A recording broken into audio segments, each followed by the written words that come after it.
am I exempted from praying in a mosque because it is about a 10-minute walk and there is a huge stray dog issue at night? I also don't have any other transport.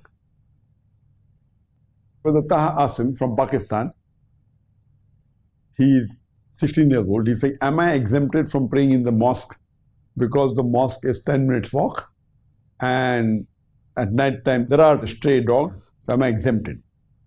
Normally, there's different opinion whether praying in the mosque is fard, but most of the schools of thought believe it's fard kifaya. Some say it is fard ain, and some scholars like Imam Madhabi says if you do not pray in the mosque without a valid reason, it is a gunai kabira.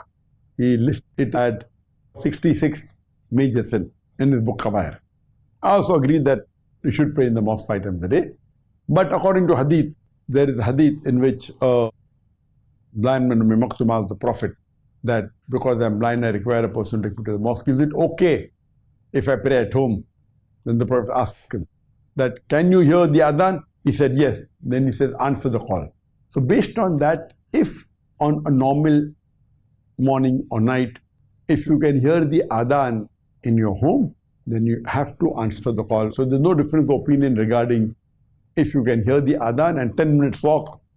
I don't know the atmosphere, etc. It's a 10 minutes walk. I think most probably you can hear, because when I'm staying in Putrajaya, the mosque is even 15 minutes walk and yet I can hear the adhan. So depending upon the atmosphere, surely in the morning and the night, if it's a 10 minutes walk and if the loudspeaker is fine, I think you can easily hear the adhan. If you can hear the adhan, there is no excuse for you not to answer to the call of the prayer. Even irrespective of the stray dog, etc. There are many other people commuting on the road. And surely you can ask some of your Muslim colleagues who are close to you, maybe if they have a transport, they can give you a lift. You should find a way that it's possible. If you can hear the adhan, it becomes the fard. Otherwise, according to me, even if you can't hear the adhan, see to it that you pray 5 times. You can't take a house far away and then say, because I can't hear the adhan, it's not a fard for me. See to it that you get a house close. Or even if it's far away, see to it that you pray 5 times a day. That's very important. So as far as you are concerned, it's better that you answer the call of the adhan that you hear. Hope that answers the question.